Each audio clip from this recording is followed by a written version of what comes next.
Hello, and thank you so much for joining us here today at the Her Vision Film Festival. I am here with a very special guest today, our winner from last year in the documentary category, Lana Berndl.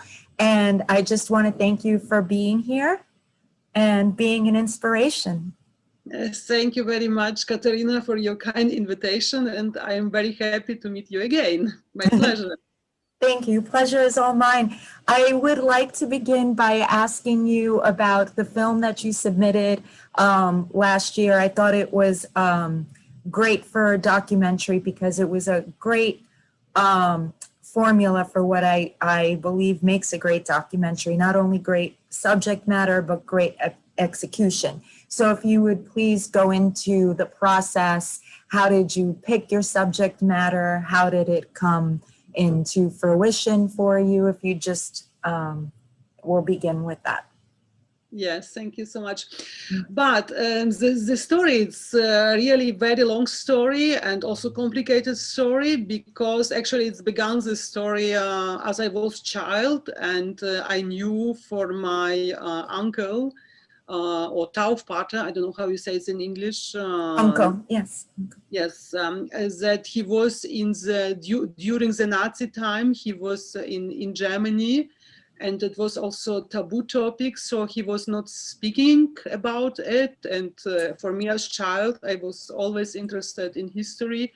It was very special. Just I wanted to know what was behind, but I couldn't know because it was not told. It was also as you remember in the film, in the Soviet Union, it was not good thing to be in Germany at that time, because it was also ideological fight, and and of course it was then after the war it was really also dangerous, So, and then when I come to Vienna, it was 94, my first time, and 95.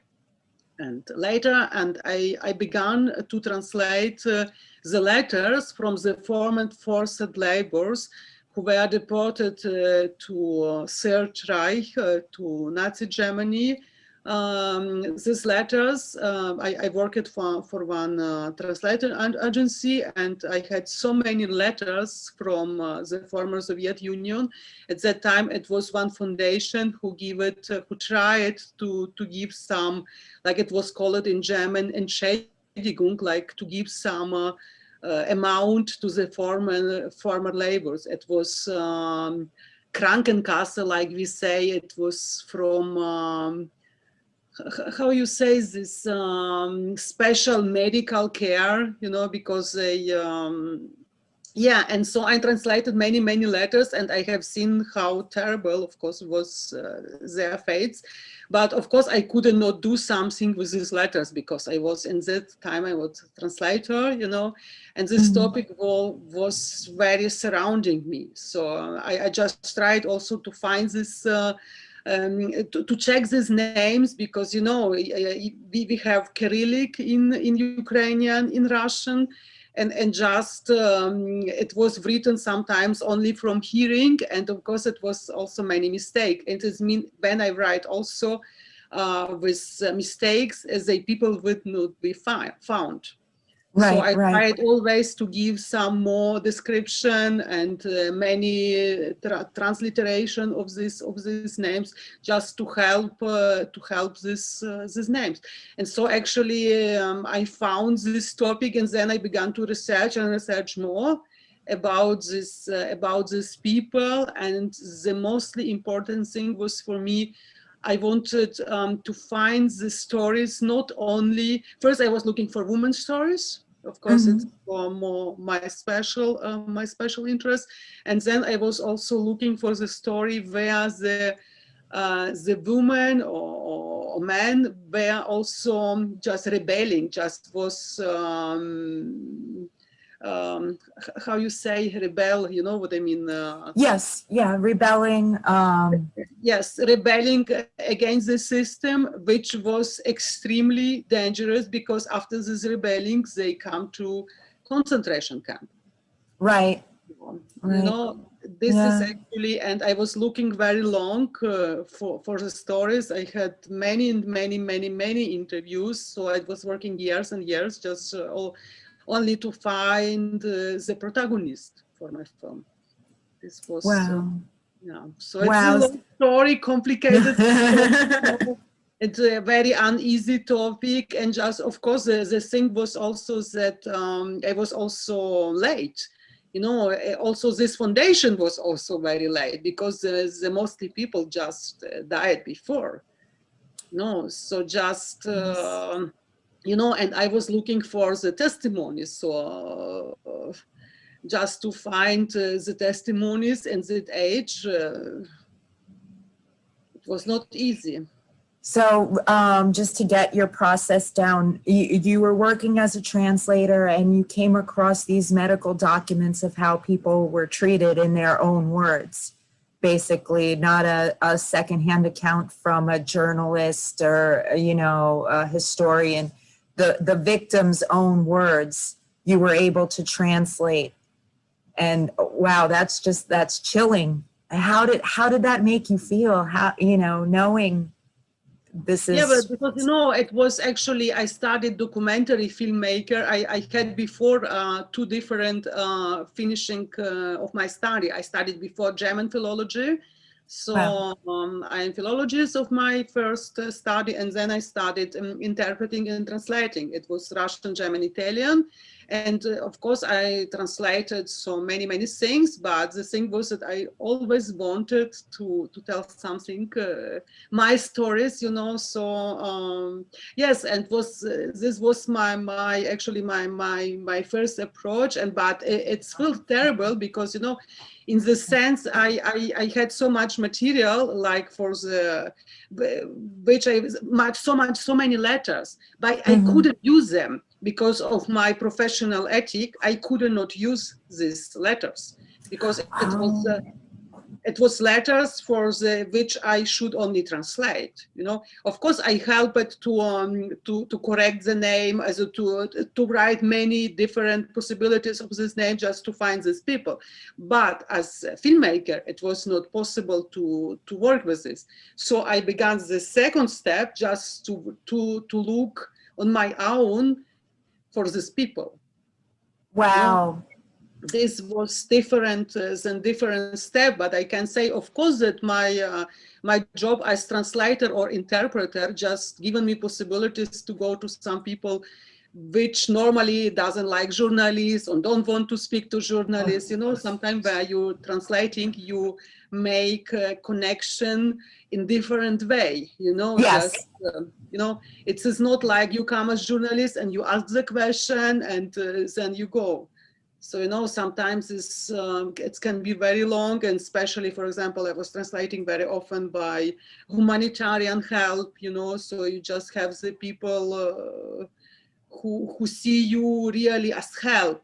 Just not just questioning and something just then go after 2 hours. Right, right. So you were able to go to your protagonist with a already a sense of what she had gone through. So it opened up the pathway for her to say yes and allow you to tell her story really through your lens. Yes. Yes, and the thing was also that, for example, my first approach, I actually was researching, and I had research camera, and first I was speaking with them without camera, and then with very small approach, and then I began after sometimes after passing time just filming, and for me it was my research, just my research shooting. Mhm. But when I then was there with a professional camera woman, they just passed 2 years, And the thing was that these people who are which age are 84, 85, 86, 2 years, Yeah. it is really long time. And so at that time, I just have seen that for example, the things which I have filmed 2 years before were better sometimes as the filming after 2 years. because the Um, people was just not so remembering so well. They was more not more so healthy, you know. So every year in this age is really very big deal. So yes, you yes. know, for this in my film, I have also some material which I was not thinking that I will use it, because I was Oh, thinking I will film it, you know, when I have a real team and real everything prepared for shooting with camera, with professional cameras, and yeah. So yeah, yeah. No, that's a big lesson I think people can take away from that. It's, you know, even if it is a documentary versus narrative, to always be there and filming as much as you can, because you never know, the subject, you know, might go through changes that prohibit, you know, a better shoot down the line. So yeah, no, that's a big lesson. yes, I for me think. it was more important the story and the people as just technical, you know, as just a better camera and you know. So of course the visual it's very important for the film, you know, but sometimes you cannot wait, you know, you just must use this time, because this is like the story is gone then, you know. The Right, right. story It's fleeting before your yeah. very eyes. Yes, Yeah, for the yeah. day, and so you cannot wait. And for example, for me was also the question like funding. You cannot wait with such stories, you know, because Hmm. it's really the last train. And actually, I think that with that film, I just got the last train, you know, the last Wow. wagon of the last train, you know, because Wow. you know it would be, Wow. of course, would be better to do such film many years ago, Earlier. Yeah, earlier. yeah. Yeah, yeah. But no, I think it's a wonderful film, and I really applaud you for it. And it's an important story, and I hope many people get to enjoy it one day. Um, yes, Yes, and get to thank see you. it. Yes, the film it just was around in many festivals and got also a good critic. It was also in Ukraine many festivals, you know. So just and we also planned just to show 2020 in the different places, but due to this pandemic year, it Yeah. was everything was cancelled. And Wow. yeah, and the Yeah. very terrible story is that actually my protagonist could not see the film because they died before. Oh, Mhm. oh, I'm so sorry. Yeah, it's very, Wow. So she never got to see a complete cut or pieces at all. Oh, oh, I'm so sorry. yeah, yeah. Yeah. It was for me, you know, because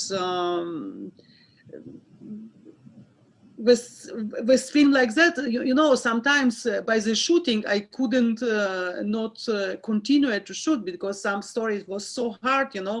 And when the people the first time are speaking such a story for the camera, you know, it's very very difficult, you know.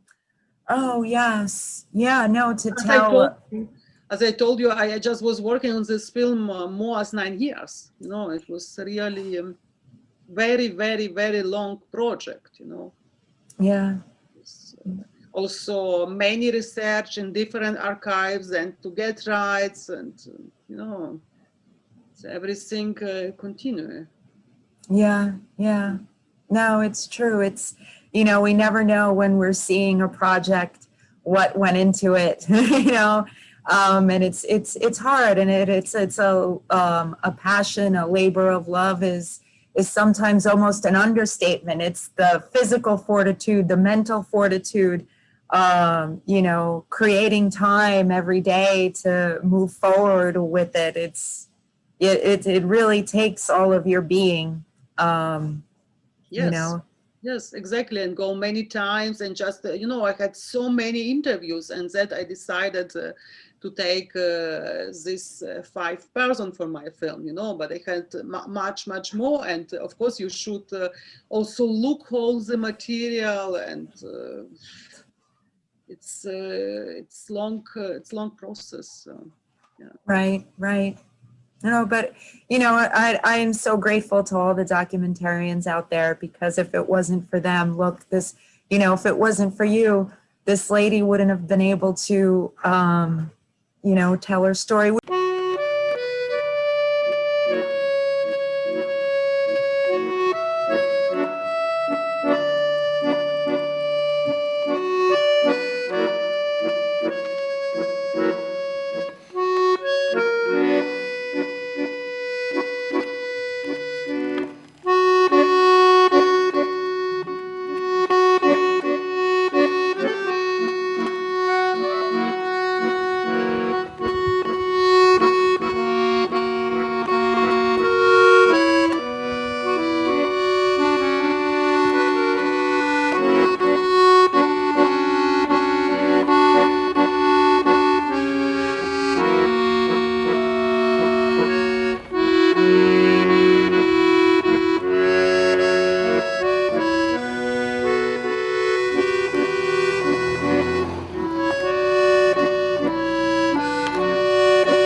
Я була росту здорова, така тут.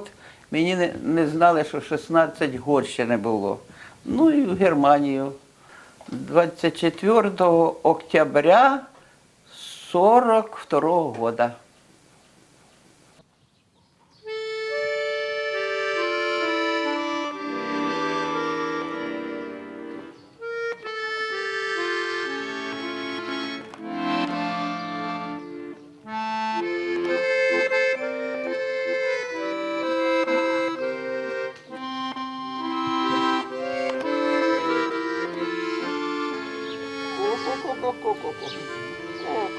Ой-ой-ой, сколько у мене курей.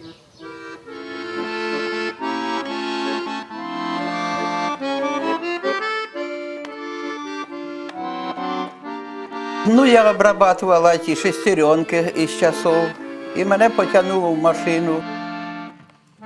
Люсьєн проходив мимо. Я думала, він у спецовці, німець. Коли пройшов, направив мені машину, а потім мені сказала Дуся одна строга, каже, то француз, то не німець, то француз. Ну і став він мені подлажувати от це все. А сам він призан'є, воєннопленний був, він у формі ходив, усе. Він мене і проводив трошки до лагеря.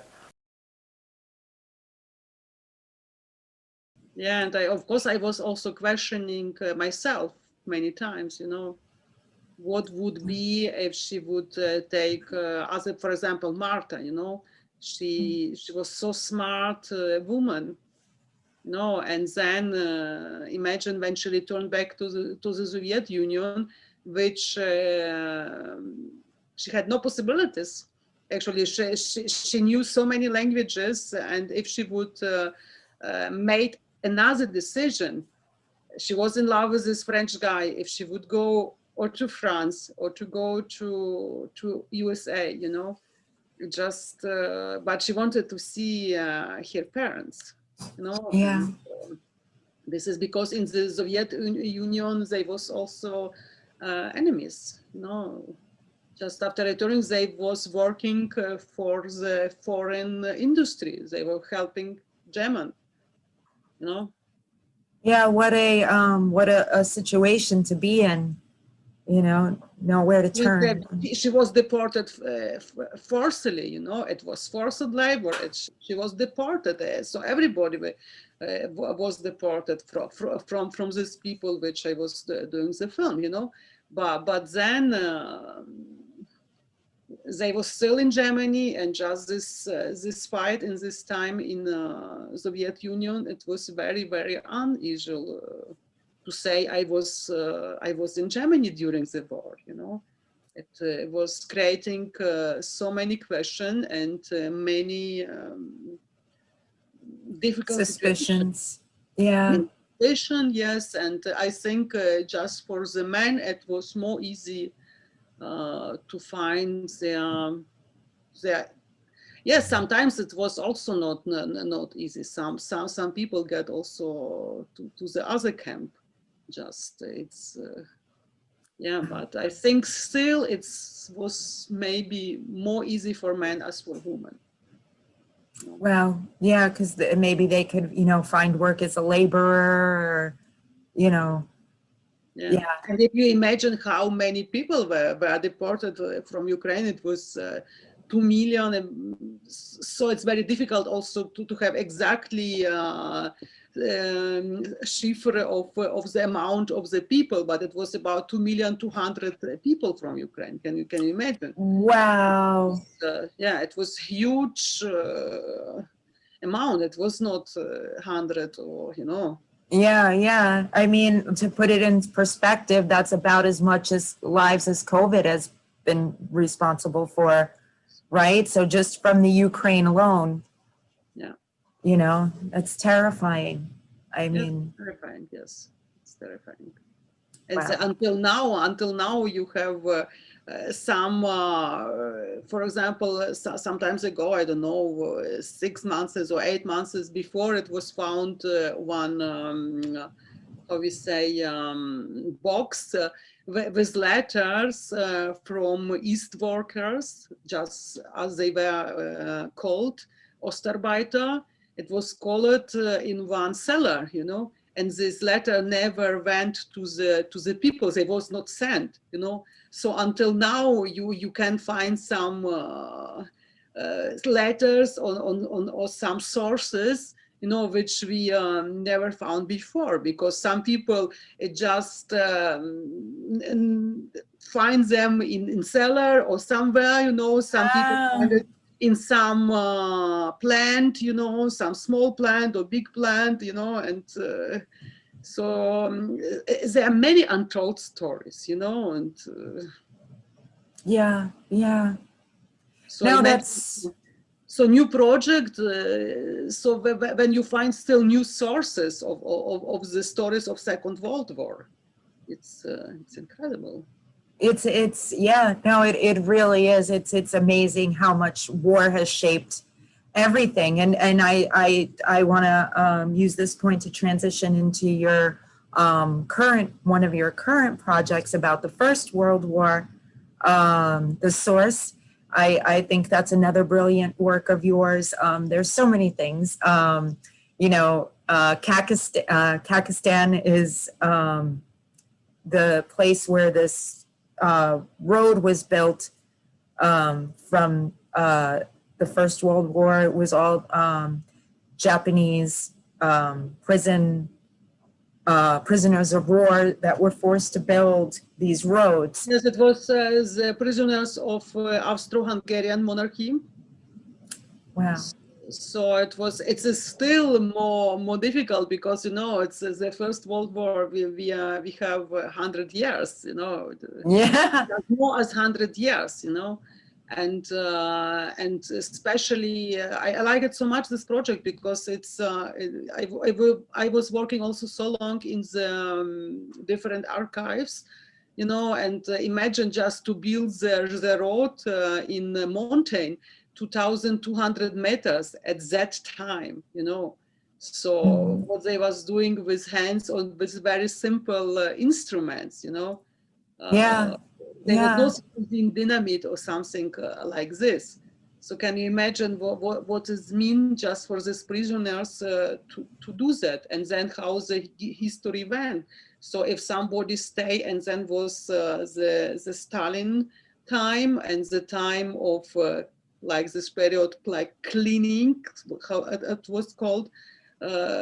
So many was shut down, you know. So if as some returned back to Austria or to Czechia or to Hungary, but some stayed there, married Russian or Kazakh woman, you know, and then came this time and they was German, they was foreign, or they were Austrian, or they were, you know, and it was a terrible time. Wow. Yeah, no, it's just, it's amazing to me, like how you say they build roads. I mean, you know, with something, you know, like little more than a shovel maybe, and, you know, forced to work. Obviously the conditions horrendous if you're a prisoner of war, and still, you know, the what strikes me is the triumph of the human spirit to be able to survive under these harsh conditions, and on top of surviving, making a civilization now, you know, and the landscapes too that you captured were just, you know, brilliant. I just very, I love, like, it's a beautiful land. There, the waterfalls, you know, beautiful mountains. I'm just, again, like, how did you come across this, you know, how did this interest you, this facet of life, this part of history? What caught your eye towards that? But this project was very different because, you know, my first time I was in Kazakhstan 2007. I was on the works there just for us. I was working for one literature institute, and I just have seen in one, have read in one small guide of Kazakhstan that there a road built by prisoners of First World War, like Austrian or Hungarian, and it was only 3 lines, and it was only written, it's the road not for weak nerves, it's for strong condition, for, you know. Wow. So and then I began to research, and I haven't found nothing. So I was researching in Vienna military, Vienna war archive, and then in many archives in Kazakhstan. So, and it was not some sources, you know. So I began step by step, just questioning people there, just going still to smaller archives, you know, and just so as this story began, because I'm actually always very interested in untold stories, you know, in the stories which is nothing, it's just give me so much motivation, you know. Just Yeah.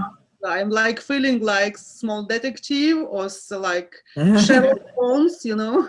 Yeah.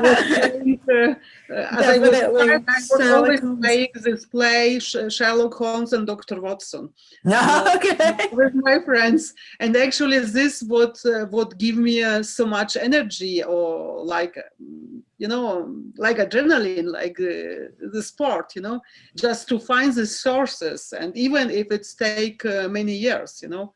So it was like with this project the same. So I was searching years, and then I went there, and then I was with different historian, and also you can imagine some people just even are confounding even historians, or just confounding the Second World War with the First World War, you know. So we went to one road where the people was thinking, oh, it was built by Austrians in the First War, in the Great War. And then we were there, no, it is Second World War, you know. Wow. I just have Historians would even, wow. Yeah, it is very confusing, you know, so you must just look at the list. It's so big, also archive work, you know. Just and then it's what happened. Very funny things, because then I was with the first film with the Austrian Road. I was in some film festival, and then after 1 year, one guy from the film festival, he contacted me and told, Lana, I remember your film, and maybe I know somebody who could have something to do with this road. Can you imagine? Yeah, and then it was already edited. You were already in film festivals. You get a call. I have shown this film by different film festivals, and then he contacted, and then I just found this woman. We get in contact, and just she told me that here, how you say, grandfather was working on this road, and he even have written memories about it. Wow. Can you imagine? And they published the book. Can you imagine? Yes. Wow. So and just and then I went to Canada, because they are living in Canada, just to meet her father, which is 85.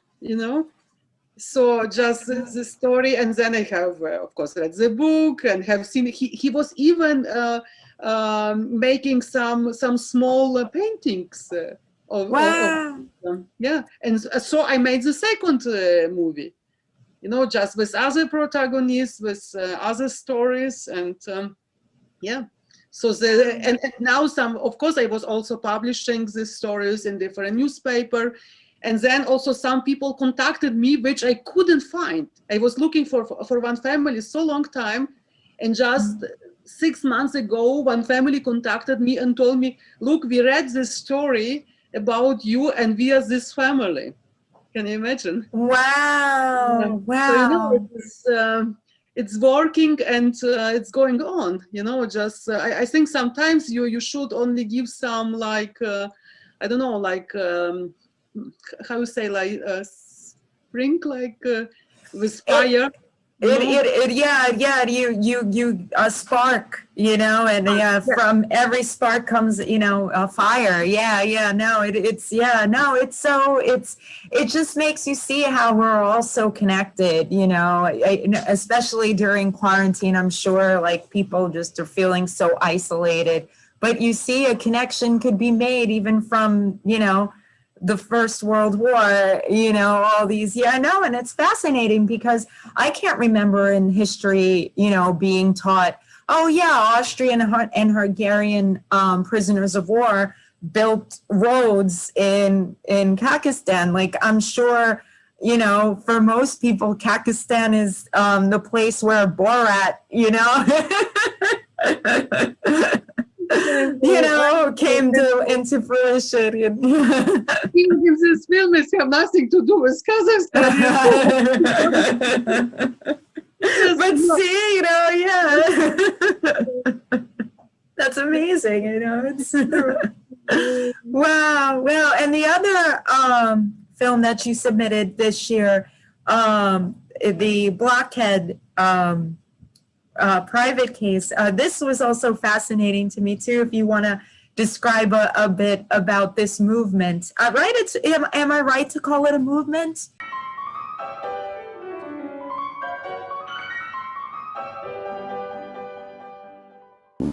Ну вот, это все перформансы об одиночестве. Значит, мы не одиноки, если так это все получается.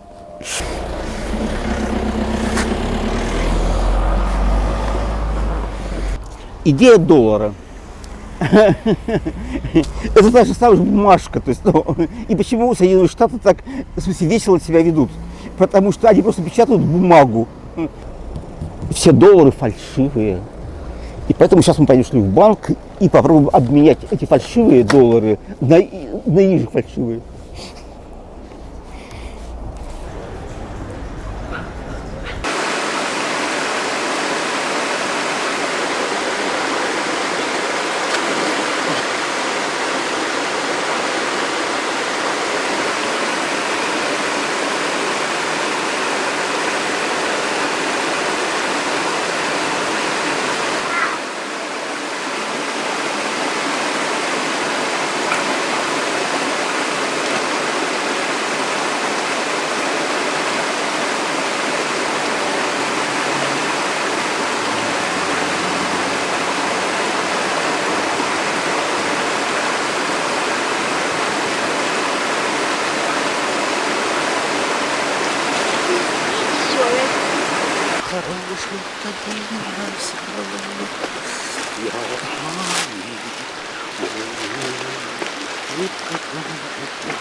Вот это самая длинная розовая.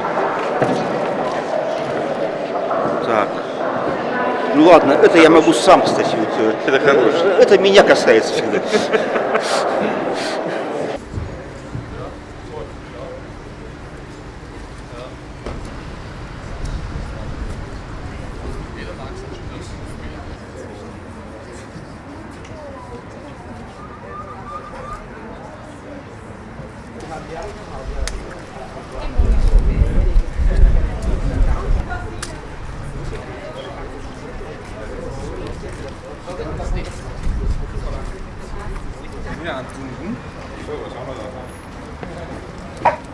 Hello! Maestro, was machst du da? Das geht nicht. Du kannst da nicht kochen. Nein, ich bin fertig. Ja, ich gehe nach Hause. Ja, Ja, danke. wir machen das. Wir räumen das weg. Oh, das meine. Das Wetter wird da runter, das ist alles frei. Da ist schlechter Platz. Genau. Entschuldigen Sie bitte, aber wo ist meine... Если искать национальную идею и идентичность к ней, то поищите поближе к тупым и к тупизму, а не в капитализме, абстракционизме, прогрессизме, постмодернизме, трансатлантизме и идиократизме. Как говорил Виктор Соснора, говори об себе, ты говно, и будешь умнее тех хитрых.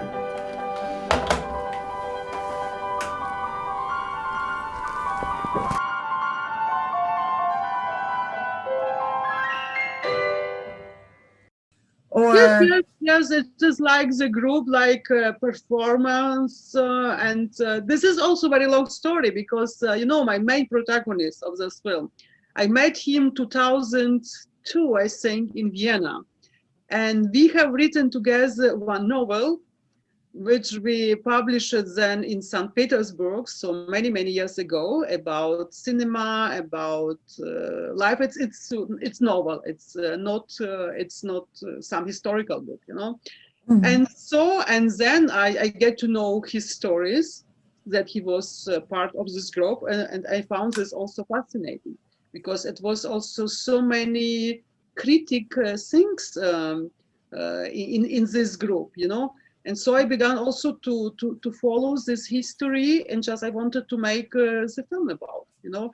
And just as you have seen in the film, they have also very beautiful exhibition in Kunsthalle, in Zurich, in Swiss. But I didn't want it so much to show the exhibition, because I think the exhibition is to show in the film is mostly boring, you know.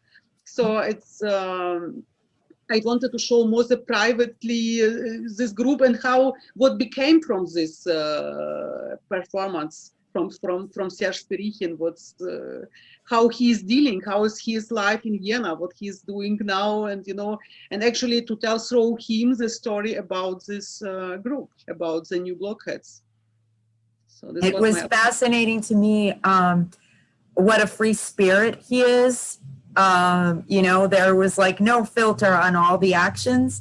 And what I found really interesting, and I wonder, you know, for you, if you felt anything at that moment where he starts to cook outside in front of, what was it, a museum? Yes. And was that security or police? Security came? Police, yeah. I'm wondering how you felt at that moment, because, you know, it could have went a lot of ways, you know.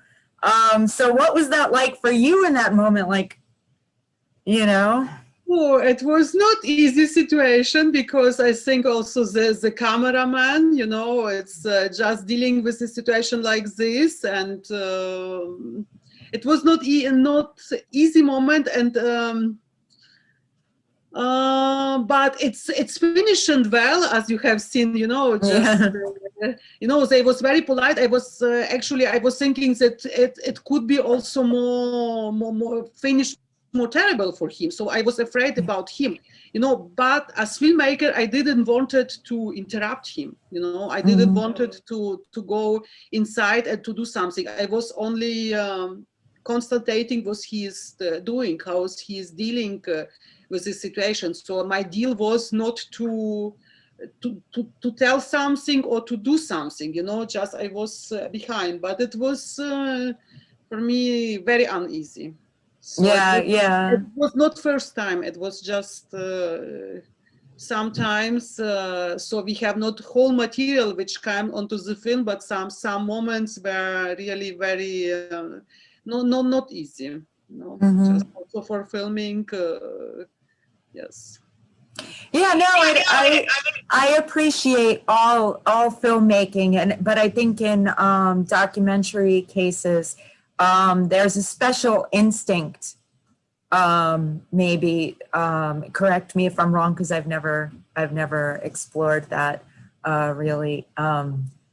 But of knowing when to, you know, keep it rolling, you know, in a different way. I mean, obviously too on a set for, like, you know, a feature, you know, where everything's scripted too. But, you know, like, can you speak to that a little bit, of the instinct that you develop of, okay, keep it rolling, you know, versus, okay, you know, I'm sure some people might have turned off the camera when they saw security or police, you know, coming. So if you just speak to that a little bit, please. I'm sure yes, our but audience this is is also, it was the same situation as we came to other gallery, painting gallery, and just we began to film, and the people didn't want that, you know. Just they made scene, and it was very good scene, but you know how just to film.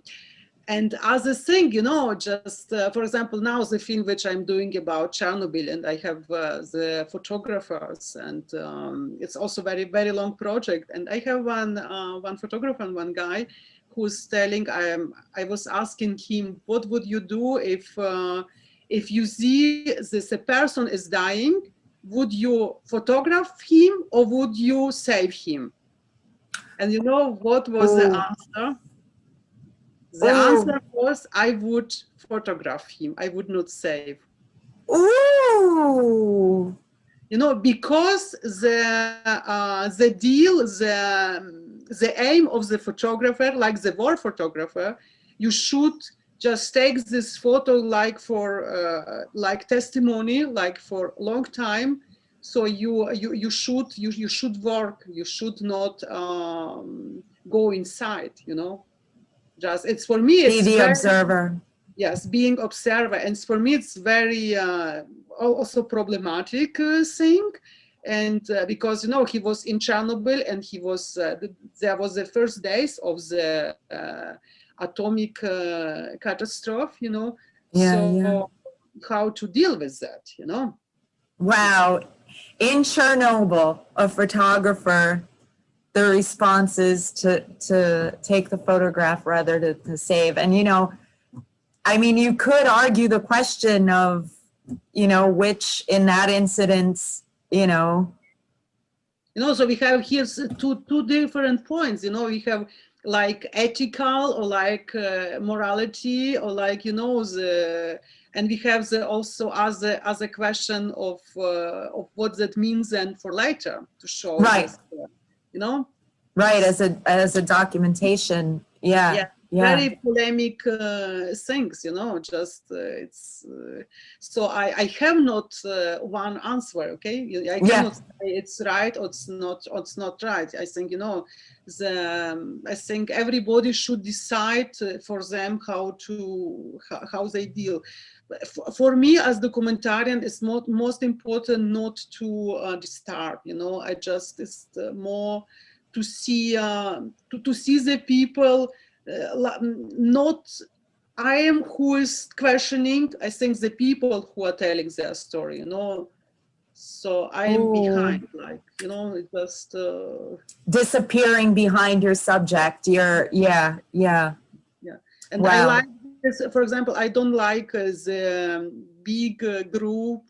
And for example, I am sure why. For example, if we go back to the stories of Sunday in Strasbourg, we had so many intimate situations, you know. And I am sure, for example, if my camera woman, and I was in this time, I was doing also other things because we was very small, you know. And I think even if it would be more people, Marta would never tell the story as she told the story. She would never tell about prostitution.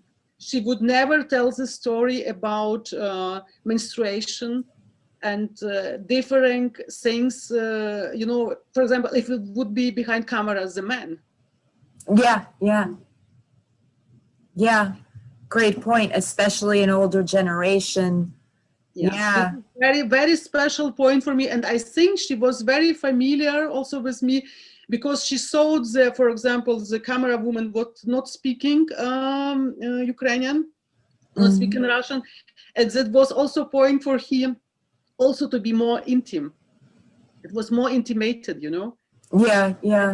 You know, and can you imagine if it would be many people, it would be absolutely other situation. Oh, yeah.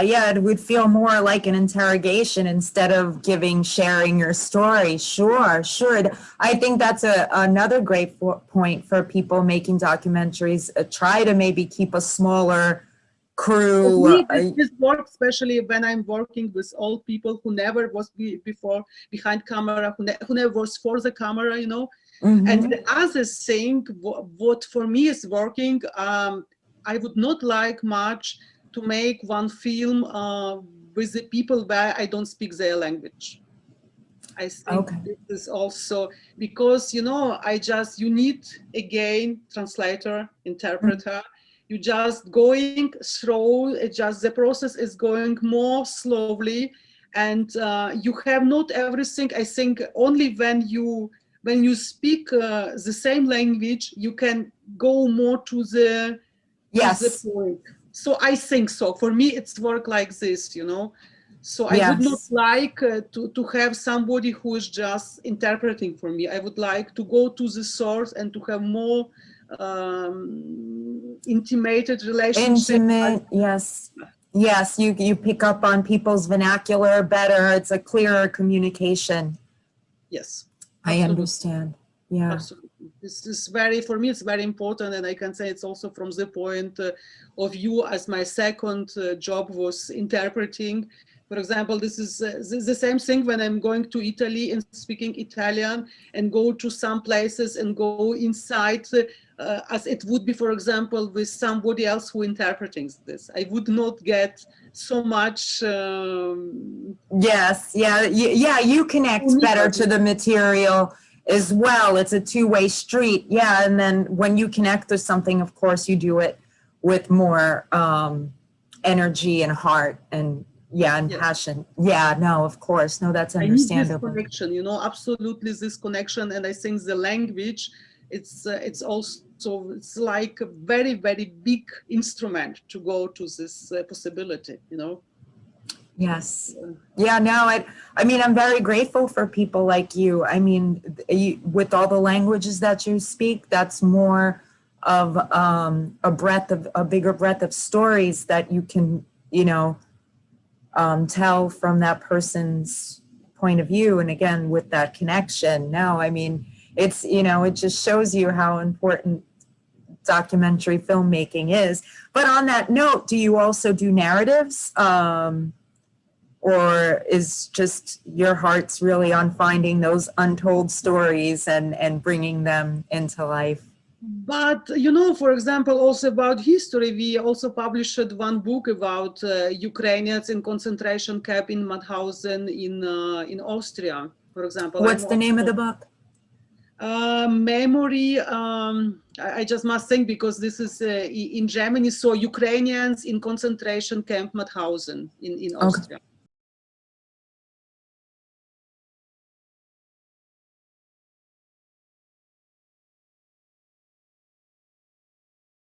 and look, for example, now I finished the first draft on one black comedy, like script. Oh, oh, So lovely. yeah, it's other direction, but the story is also about the war. You know, so I had this experience, and I just made as a fictional story. You know. Ah, brilliant. Yeah, so I'm Brilliant. also looking for us approach, not only, but of course the documentary. This is my heart. Okay. You know, it's most because you know I like you know, if when you are filming documentary, if the story is gone, it's gone. You cannot repeat it. Yes. And this is what yes. makes it special, you know, because Yeah. by the fiction you can double, do second, double, third, and you know you can repeat everything, you know. But Yeah. what is just live, you know, for example, like with my protagonist, you know, you never know if you came in 1 year or in 2 years, how would be the situation, you know.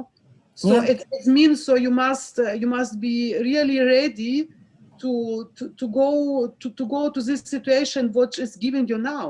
You know, you cannot so wait.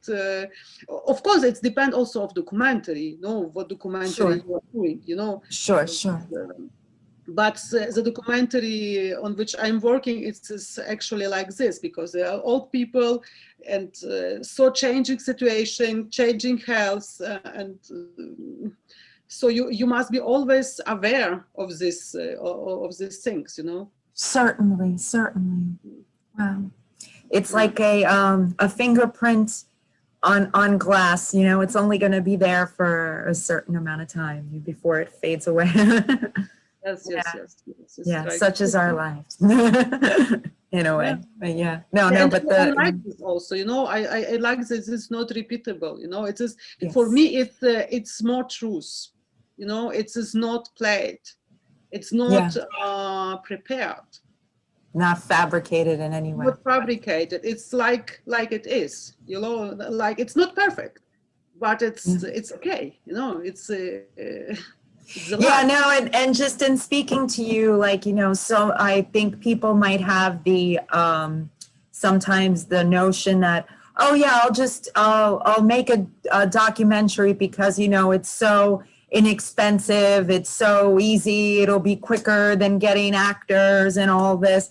But like, you know, you've just told us, you know, a movie has, you know, taken you 9 years, you know, and could always still be evolving. You could get that next phone call and you know, and it'll be, you have to expand. So it just shows you how intricate rather it all is. Yeah, no, there's nothing easier, you know, In the story about it. should work, you know, because by the fiction, look, you can take great cast, you know. For example, you can have greatest actors, you know, and of course they give just more possibilities for the film.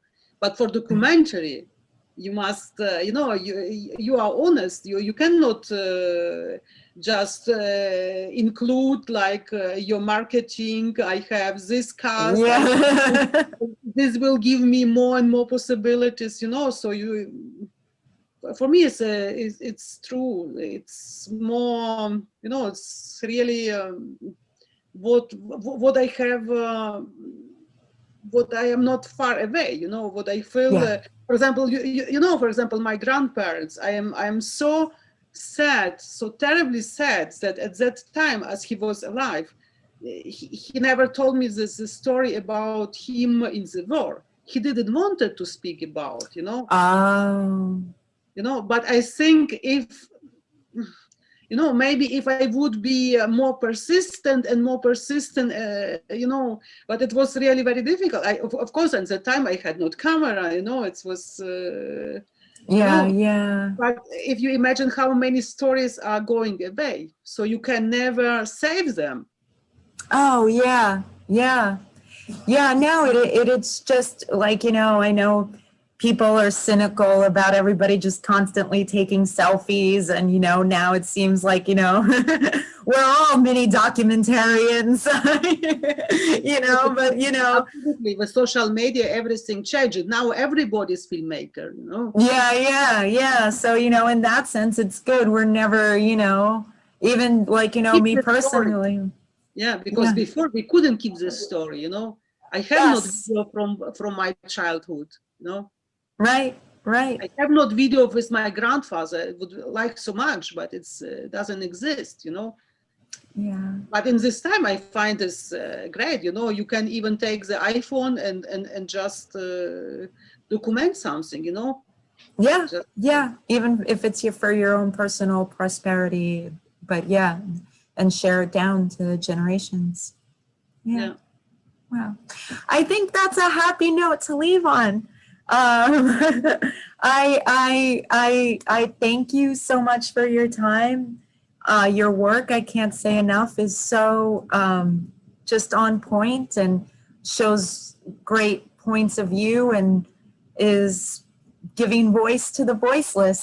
So I thank you for that. And yeah, Thank you so much. I'm very happy that it also reached the people, and actually it was also my aim, just to give the voice to the people who actually had not voice, yes. And I think this is most important. For this, I like mostly more to work with people who never spoke before for camera, who just are telling first time their stories, This Yeah. is what's most important, because the people who are giving interview each week, it's absolutely other Rehearsed. Yes. Yeah. This is the truth from the heart, unrehearsed. And yeah.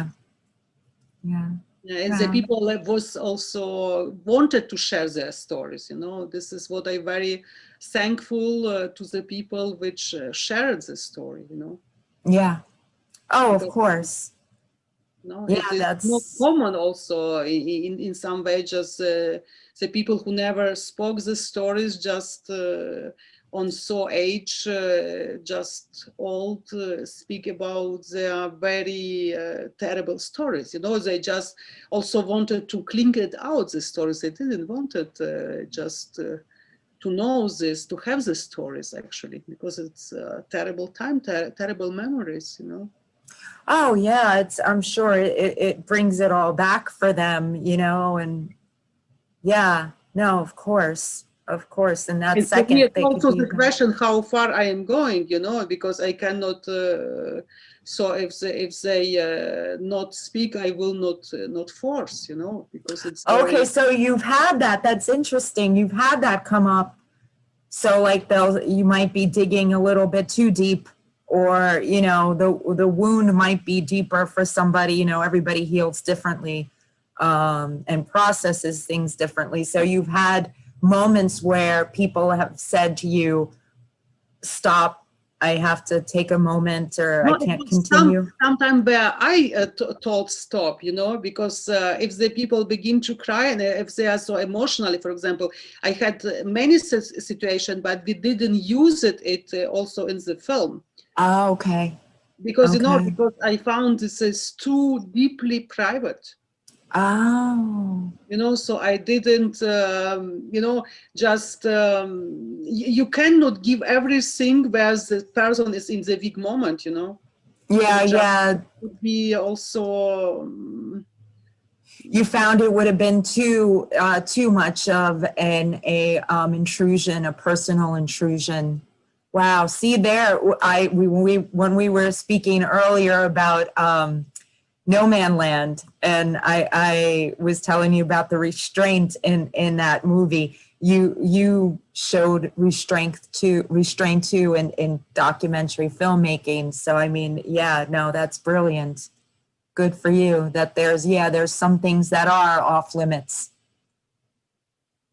Yeah, so it's some stories also between, because they are so go so deeply and so approach, but maybe on other days they just just feels that it was for them too much, you know. Yes, yes. You know, I think as documentarian, you should also to find this line also, you know, but it's that nothing bring also to the story, you know, if we just to show just everything, you know, just you show you tell the story, you know.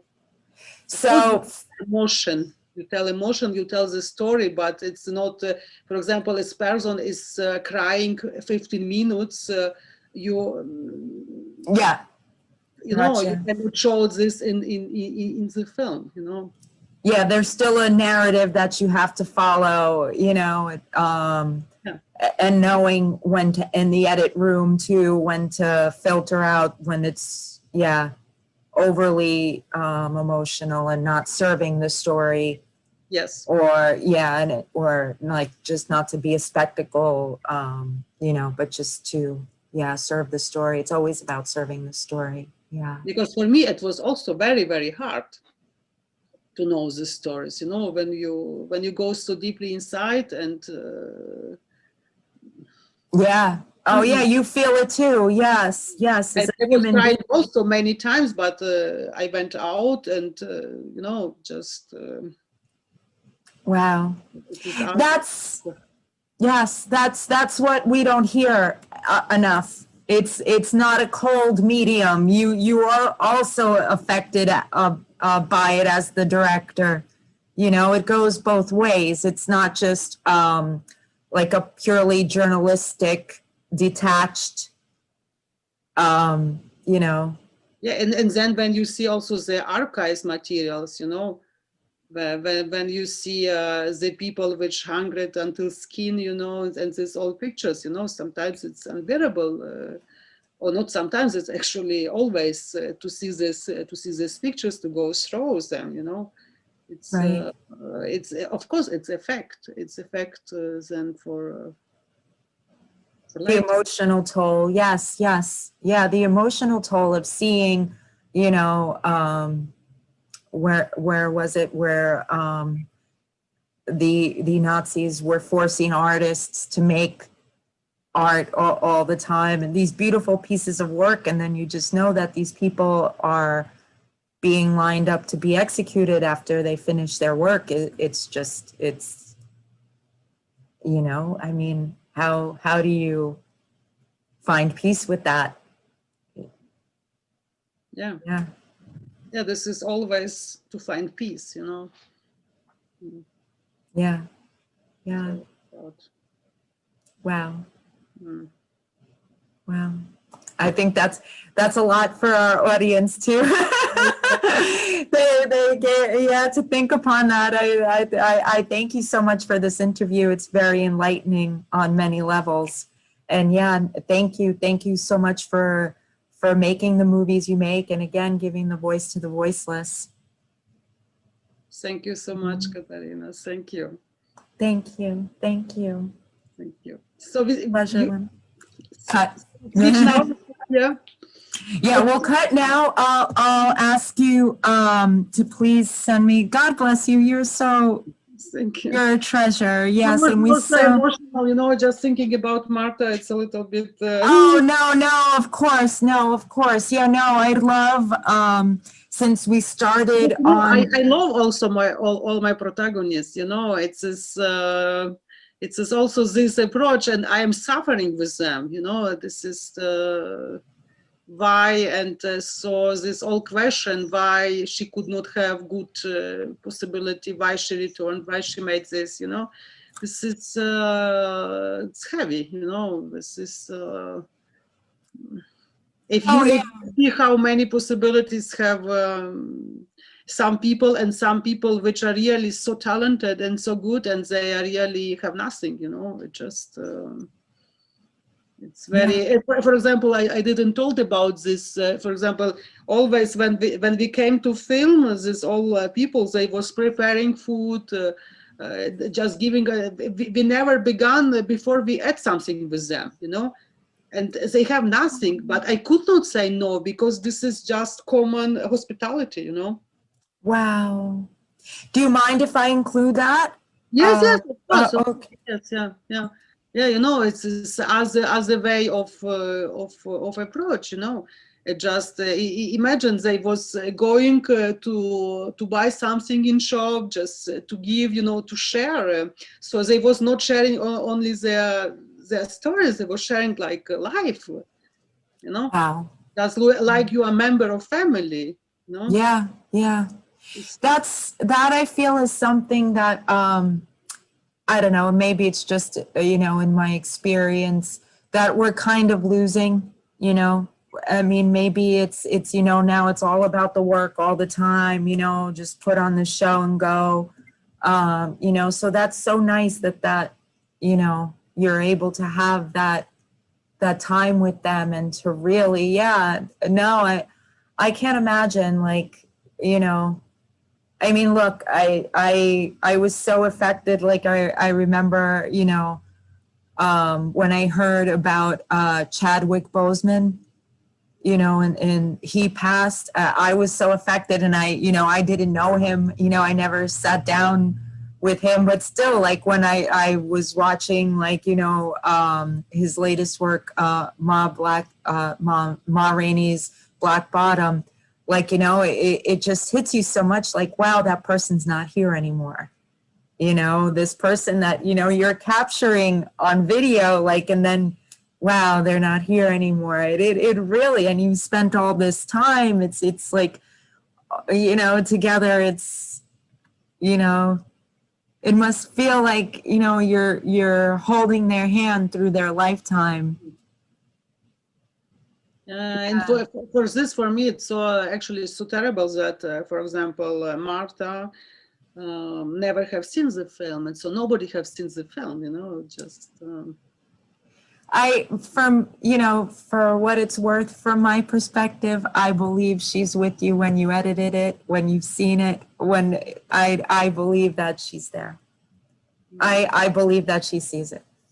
That's the way I feel personally, you know, if it's any comfort at all. I feel that they, you know, we all, you know, we go on, you know. Mm. Wow. Yeah, I hope also, you know, because of course for them, I was also some, you know, like some small light, you know, because in this life, what is going on, you know, it's not always the same, you know, just, and then somebody who asks them to these stories to go so back and to go to so painful stories, you know. It was also just, I think it was also impact and affecting, you know. Oh yeah, to be able to say, wow, I survived this. Yeah. You know, like, yeah, that's gotta be mind Every blowing. member of people who never survived, you know, just holds holds these memories, you know, just it's for whole the lives, this all things, you know. Oh yeah. So, No, and something so traumatic as that, as a concentration camp or being a prisoner of war, yeah. you know.